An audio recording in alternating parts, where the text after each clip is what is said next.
So welcome in this new lecture जिसमें हम लोग कवर करने जा रहे हैं weekly activity 3.1 mathematics 1 IIT data science. तो वीकली एक्टिविटी 3.1 का सबसे पहले पहला क्वेश्चन देख लेते हैं, ठीक है। तो मैंने आपको बताया था कि अगर इफ़ आपका क्वेश्चन दिया गया है जिसमें आप अगर कंपेयर करेंगे स्टैंडर्ड पैराबोला इक्वेशन से, जो कि आपकी होती है ax² plus bx plus c। तो इस इक्वेशन में अगर आप देखेंगे तो अगर a आपका पॉजिटिव है तो जो पैराबोला होगा वो अपवर्ड पैराबोला होगा, ठीक है, इस टाइप से। और अगर a आपका लेस देन 0 है तो आपका जो पैराबोला होगा वो डाउनवर्ड पैराबोला होगा, ठीक है। तो इस इक्वेशन में आप कंपेयर करिएगा ये वाली इक्वेशन में। इस इक्वेशन में जब आप देखेंगे, लेट मी इरेज इट, ठीक है। तो इसमें क्या है, आपका जो x² है, x मतलब x² का कॉफिशिएंट जो है a वो क्या है, पॉजिटिव है, तो ये अपवर्ड पैराबोला होगा ये। सेम इसी चीज़ को जब हम इस वाले ग्राफ में देखते हैं -x² वाले में, तो देखो इसमें क्या है, जो हमारी a की वैल्यू है, जो अगर मैं a की वैल्यू देखता हूँ तो a इज़ लेस देन 0, और अगर a लेस देन 0 है तो इसमें क्या होगा कि जो पैराबोला होगा वो डाउनवर्ड पैराबोला हो जाएगा, ठीक है। तो ये वाला ऑप्शन सही है। अब देखता हूँ थर्ड क्वेश्चन में, for the function y is equals to x² plus 10x plus 1 determine whether y has a maximum और मिनिमम वैल्यू। देखो y क्या है, maximum and minimum value y की जो भी हो वो बतानी है। देखो जो पैराबोला है वो क्या होगा, अगर x² क्या है, x² का कॉफिशिएंट है positive, a is positive here, तो क्या होगा, पैराबोला कुछ इस हिसाब का होगा। इस हिसाब के पैराबोला में हमेशा मिनिमम वैल्यू आती है, तो मिनिमम वैल्यू वाला ऑप्शन सही होगा। बट एक बार हमें मिनिमम वैल्यू कैलकुलेट करनी है तो पहले तो आप मिनिमम वैल्यू लगा ही दीजिए, इसमें सही ही होगा, नाइदर मैक्सिमम, ये सही है, बट कैलकुलेट कैसे करना है ये भी मैं आपको बता दे रहा हूँ। तो देखो मिनिमम वैल्यू हमें क्या कब मिलेगी, मिनिमम वैल्यू मिलेगी हमें x is equals to -b/2a पे। जहाँ पे x की वैल्यू -b/2a होगी वहाँ पे हमें y की वैल्यू मिनिमम मिलेगी, ठीक है। तो -b/2a जब हम कैलकुलेट करेंगे इसमें x is equals to -b/2a, तो b की वैल्यू क्या है 10 है, तो -10/2a 2 इंटू 1, a की वैल्यू है 1, तो यहाँ से आपकी -5 वैल्यू निकल के आ जाएगी x की। और जब x को आप यहाँ रखेंगे -5 रखेंगे तो देखो x² यहाँ पे हो जाएगा 25, -10 इंटू 5 -50 प्लस 1, तो यहाँ से जो वैल्यू निकल के आती है वो आती है 24, वो भी नेगेटिव, तो -24 आपका आंसर सही हो जाता है। Then move to the next weekly activity 3.2। इसमें देखो एक आपको क्वेश्चन आप लोग पॉज करके पढ़ लो, मैं एक्सप्लेन कर देता हूँ। एक आपको बनाना इस टाइप से दिया गया है, ठीक है, ये एक कर्व है, ठीक है। इसमें एक आंट है, चींटी है, वो यहाँ से यहाँ जाती है, ऊपर जाती है, नीचे जाती है, ठीक है। उससे हमें मतलब नहीं है, हमें क्या बताना है, हमें बताना है ये जो वर्टेक्स है इसका x कोऑर्डिनेट बताना है। तो वर्टेक्स का x कोऑर्डिनेट कहाँ होता है, -b/2a पे, और जब -b/2a पे x का कोऑर्डिनेट निकलता है, जब हम इसको कंपेयर करेंगे standard equation ax² plus bx plus c से, ठीक है। तो जब हम इसको कंपेयर करेंगे तो a की वैल्यू जो यहाँ से निकल के आएगी वो 1 आएगी, क्योंकि x² का जो कोफिशिएंट है वो 1 है, और जो b की वैल्यू निकल के आएगी वो 2 आएगी। तो बस इसी को रख देना है -b/2a।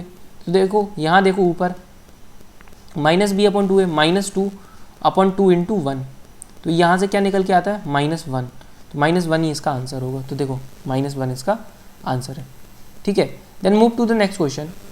Dev and Ananya bought 20 toys. Dev and Ananya ने 20 टॉयज लिए, ठीक है। मैं एक्सप्लेन कर देता हूँ क्वेश्चन, आप पॉज करो एंड पढ़ के देखो, खुद से करके देखो, देन मैं एक्सप्लेन कर रहा हूँ।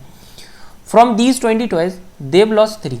देखो हमें एक्चुअली इक्वेशन बतानी है, मैं ईजिली हिंदी में एक्सप्लेन कर देता हूँ। देव अनन्या ने 20 टॉयज खरीदे, तो 20 टॉयज इन लोगों ने मिलके खरीदे, किसने, देव ने प्लस अनन्या ने, इन लोगों ने 20 टॉयज मिलके खरीदे थे, ठीक है, देव प्लस अनन्या ने। अगर मैं मान लेता हूँ दिया भी गया है, let's assume Dev initially had x toys, Dev के पास x टॉयज थे, तो अनन्या के पास कितने टॉयज होंगे, अनन्या के पास होंगे 20 - x, ठीक है, क्योंकि दोनों के मिलके कितने थे 20। अब क्या हुआ कि उन दोनों ने क्या किया, देव जो था जिसके पास x टॉयज थे उसके 3 टॉयज खो गए, अनन्या जिसके पास 20 - x टॉयज थे उसके 4 टॉयज खो गए।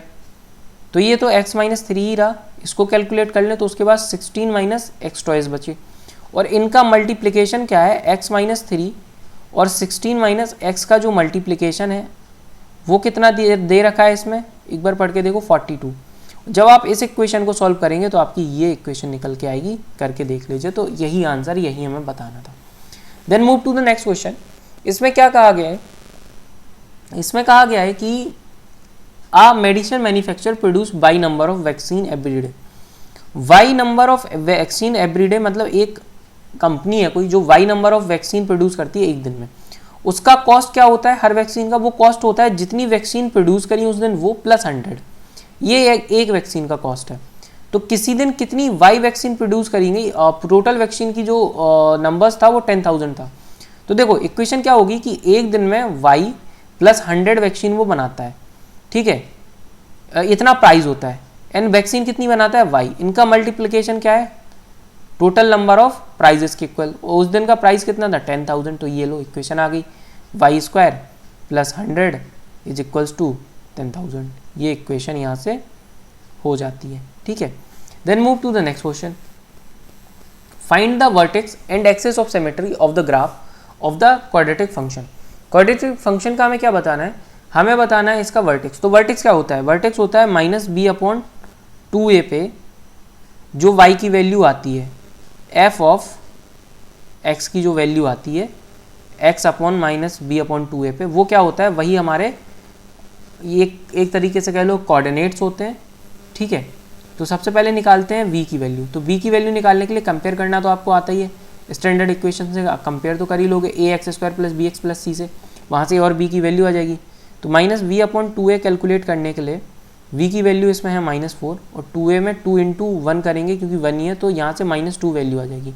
तो जो x कोऑर्डिनेट निकल के आता है वो -2 आता है, और -2 की वैल्यू को यहाँ पे पुट कर दो फंक्शन में, तो -2 का स्क्वायर, ठीक है, +4 × -2 + 5। तो यहाँ से क्या आएगा, -2 का स्क्वायर 4 प्लस लास्ट का 5 9 - 4 2 = 8 9 - 8 1। तो जो आपके कोऑर्डिनेट आ रहे हैं वो -2, 1 आ जाएगा। एक्सेस ऑफ सिमेट्री होती है, जो भी x की कोऑर्डिनेट होता है वही एक्सेस ऑफ सिमेट्री होती है, ठीक है। तो यहाँ पे -b/2a था, तो -b/2a की वैल्यू 2 थी, तो एक्सेस ऑफ सिमेट्री -2 होगा, वही आपका आंसर है। 5वें 6वें क्वेश्चन के लिए एक ही डायरेक्शन दिया गया है, ए का आपको क्या दिया गया है, एक पैराबोला की इक्वेशन दी गई है, ठीक है। अब ये हमें पता है कि ये क्या है, डाउनवर्ड पैराबोला होगा, क्योंकि ए की वैल्यू यहाँ पे नेगेटिव है। हमें करना क्या है इस पैराबोला में, where U is the amount of the she spend, ठीक है।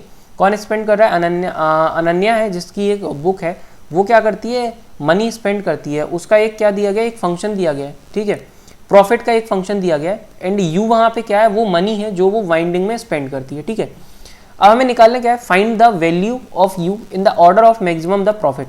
देखो डाउनवर्ड पैराबोला है ये पता है, तो मैक्सिमम प्रॉफिट कहाँ होगा, यहाँ होगा, और -b/2a पे होगा, ठीक है। तो find the value of U in order to maximum profit. देखो मैक्सिमम प्रॉफिट हमेशा कहाँ होगा, जहाँ पे जो हमारा u है उसकी वैल्यू कितनी हो जाए, -b/2a, यहीं पे होगा हमारा मैक्सिमम प्रॉफिट। तो -b/2a कैलकुलेट कर दो, -v यानी कि -40, ठीक है, अपॉन 2a अगर कैलकुलेट करना है तो 2, मैंने -2 क्यों लिखा है, -2 इसलिए लिखा है क्योंकि 2 × a की वैल्यू यहाँ पे क्या है, -2 है, तो मैंने माइनस बाहर लगा दिया, 2 × 2, तो 40 अपॉन में 4, माइनस से माइनस कैंसिल, तो कितना आ गया 10, ये रहा आपका। Find the maximum profit. Maximum profit कब होगा, -b/2a पे, क्यों, हमें ये दिखाना है इस x की वैल्यू पे y की वैल्यू क्या है, तो x की वैल्यू तो है 10, y की वैल्यू निकालने के लिए इक्वेशन में 10 पुट कर दो, तो इक्वेशन कुछ हमारी ये रही 10 + 14u, 100 + 14u। तो देखो यहाँ पे देखना 100 + 40 इंटू में u को रख देंगे 10, माइनस में 2 × 10 का स्क्वायर 100, तो 100 + 400, 40 × 10 - 200। अब ये तो आप लोग सब्ट्रैक्ट कर ही सकते हो, लगभग 300 आएगा, सब सॉल्व करने के बाद 300 ही आंसर है। Then move to the next weekly activity question, जिसमें 3 ही क्वेश्चन है। पहला क्वेश्चन है calculate the slope of the parabola of a point. x, y पे स्लोप कैलकुलेट करना है। वैसे तो आप लोग बहुत सारे मेथड पढ़ेंगे, ठीक है, बट मैं आपको जो बता रहा हूँ वो डिफरेंशिएशन से, that is too easy, differentiation सबको आता है। आप क्या करो, y का x के रिस्पेक्ट में, सारे फंक्शन का x के रिस्पेक्ट में क्या कर दो, डिफरेंशिएशन कर दो। तो जब आप लोग dy/dx कैलकुलेट करेंगे, डिफरेंशिएशन करेंगे, तो वो कुछ आएगा 2x + 2।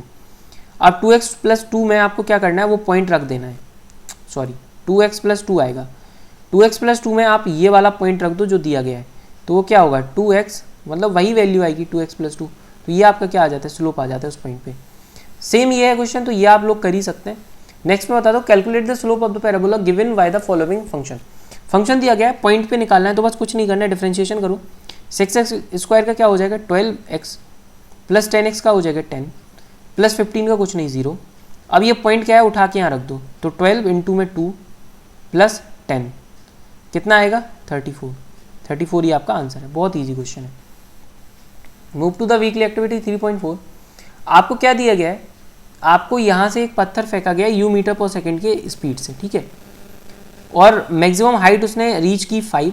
इस पाथ की इक्वेशन आपको दी गई है, जो भी पाथ बना है इसकी इक्वेशन आपको दी गई है, ये पैराबोला है हमारे लिए, तो ये पैराबोला है, हमें और कुछ नहीं मतलब है क्या है कैसा बना है। देखो मैक्सिमम वैल्यू, देखो u की वैल्यू इसमें -5t² है, तो जो आपकी ये की a की वैल्यू है वो क्या है नेगेटिव है 0 से। जब ये वैल्यू जो है वो 0 से नेगेटिव है तो क्या होगा डाउनवर्ड पैराबोला होगा, और अगर डाउनवर्ड पैराबोला आपका है तो इसकी मैक्सिमम वैल्यू कहाँ होगी -b/2a पे मैक्सिमम वैल्यू देगा। तो -b/2a पे क्या दे रहा है मैक्सिमम वैल्यू दे रहा है, और मैक्सिमम वैल्यू ये दे कितना रहा है 5 दे रहा है। तो हमें बताना क्या है, हमें ये बताना है कि u की वैल्यू क्या है। तो u की वैल्यू कैलकुलेट करने के लिए हमें कुछ नहीं करना है, हमें -b/2a पे वैल्यू कैलकुलेट कर देनी है इस फंक्शन की। वो वैल्यू -b/2a पे आपको कितनी दी गई है 5 दी गई है। तो देखो जस्ट इक्वेशन लगाते हैं, पहले -b/2a निकाल लेते हैं इसके लिए, तो -b/2a निकालते हैं, फिर -b/2a को फंक्शन में रख के 5 के इक्वल करके हम लोग u की वैल्यू निकाल लेंगे, ठीक है। तो -b/2a की वैल्यू निकालने के लिए हमें क्या करना है, सब कुछ ही मैं यहाँ पे इरेज कर देता हूँ, ठीक है। -b/2a की वैल्यू निकालने के लिए x is equals to -b। अब यहाँ पे b क्या है 1/2u है, ठीक है। जब आप कंपेयर करेंगे t क्या है, t यहाँ काम कर रहा है x का, ठीक है, और ht यहाँ काम कर रहा है y का, बाकी सब क्या है, बाकी सब वही है जो नॉर्मली होता है। तो 1/2u जो आपका है, ये मैंने u लिखा है, मैं यहाँ पे इरेज करके इसको दोबारा ही लिख देता हूँ, बहुत अच्छे से सुंदर लिखने का कोशिश करूँगा। तो देखो x की जो वैल्यू है x is equals to -b/2 है, तो -b की वैल्यू क्या है -1/2u, ठीक है, अपॉन में 2a, 2 इंटू a की वैल्यू यहाँ पे क्या दी गई है -5, ठीक है, -5। जब कैलकुलेट करेंगे तो ये माइनस से माइनस कैंसिल हो जाएगा, u अपॉन में ये निकल के आएगा 5 2 10, 10 2 20, तो u/20 जो आपकी है x की वैल्यू यहाँ से निकल के आती है। अब u/20 हम लोग जब x में रख देंगे, ठीक है, x मतलब t में रख देंगे, तो उसकी वैल्यू क्या आएगी 5 आएगी। तो 5 इज इक्वल्स टू -5 इंटू में u² अपॉन में 20 का स्क्वायर 400, ठीक है, प्लस 1/2 u इंटू टी की वैल्यू u/20। जब इस पूरे को आप सॉल्व करेंगे, मैं सॉल्व करके भी बता सकता हूँ, बट ये तो सॉल्व आप ही लोग कर भी सकते हो। जब इसको सॉल्व करोगे तो पूरे की जो वैल्यू आएगी u की, वो वैल्यू आएगी आपकी 20, ठीक है। मैं कैलकुलेट करके भी बता देता हूँ, यहाँ देखना, this is 5 is equals to -5 into में u² अपॉन में 20, इस पूरे के अपॉन में 400, ठीक है। देन आगे देखते हैं 1/2 u² अपॉन में 20, ठीक है, 20 इंटू 40 हो जाएगा, ये टोटल ये हो जाएगा आपका 40, ठीक है। तो इसके नीचे यहाँ पे रख देते हैं 40, ठीक है, तो देन ये यहाँ पे रख देते हैं 40, ठीक है, 40। तो यहाँ कैलकुलेट करने के लिए अब देखो 400 इसका एलसीएम आ जाएगा, ये -5u² जहाँ के तहाँ, 40 10 जा तो 10u² यहाँ आ जाएगा, इक्वल में है आपका 5। इस 400 को यहाँ पहुँचाओ तो 5 इंटू 400 हो जाएगा, ये 10u² -5u², तो ये हो जाएगा 5u² is equals to 5 into में 400, 5 से 5 cancel out, u² is equals to 400, u की वैल्यू 20 -20 हम लोग कैरी करेंगे बिकॉज वेलोसिटी कभी भी नेगेटिव नहीं होती है। तो ये आपका सॉल्यूशन यहाँ पे हो गया है, ठीक है, अंडरस्टूड। अब नेक्स्ट क्वेश्चन की तरफ मूव करते हैं, find the root of the equation. देखो रूट कैलकुलेट करने का मैं एक तरीका बता रहा हूँ जो मुझे सही लगता है। वैसे तो आप रूट कैलकुलेट आप ऐसे भी कर सकते हैं, जो आपका रूट कैलकुलेशन का तरीका था वो कुछ ये था, श्रीधराचार्य फार्मूला से -b plus minus √b² -4a² C/2A। But ये फॉर्मूला हर बार लगाना ज़रूरी नहीं है, इतना कैलकुलेट करना। मैं आपको बता देता हूँ कि जो सिंपलर मैनर है उसके थ्रू आप लोग कैसे कैलकुलेट कर सकते हो, ठीक है। तो सिंपलर मैनर में कैलकुलेट करने के लिए सबसे पहले देखो C की वैल्यू कितनी है, 15 है। अब C के हमें क्या करना है, ऐसे मल्टीप्लिकेंट निकालने हैं, ऐसे गुणनखंड इसके करने हैं कि जोड़ने पे B आ जाए। तो 15 के क्या होते हैं, 5 3 5 × 3, और 5 3 क्या होता है, 8 होता है। हमने इसका एडिशन ही क्यों किया, क्योंकि यहाँ पे क्या था, प्लस था, तो हमने क्या किया, 5 3 किया। तो x² minus 5x minus 3x plus 15 is equals to 0। x minus 5 minus 3 x minus 5, common लेना तो सबको आता है, x minus 5 x minus 3 is equals to 0, x is equals to 5 x is equals to 3। दो वैल्यूज़ यहाँ से x की आ जाएंगी, पहला वाला ऑप्शन सही है। देन ये वाला आपके लिए है, ये आप कर ही सकते हैं, इसमें तो कोई डाउट ही नहीं होगा। सेम तरीके से करना है। 1 के दो गुणनखंड 1 + 1 होते हैं, ठीक है, 1 का तो 1 ही हो जाएगा, तो 1 + 1, तो -2x को लिख देना -x, ठीक है। देन यहाँ से आपका सॉल्यूशन हो जाएगा, ठीक है। तो ये 4 वीकली एक्टिविटी हम लोग सॉल्व कर चुके हैं यहाँ से। Thank you very much.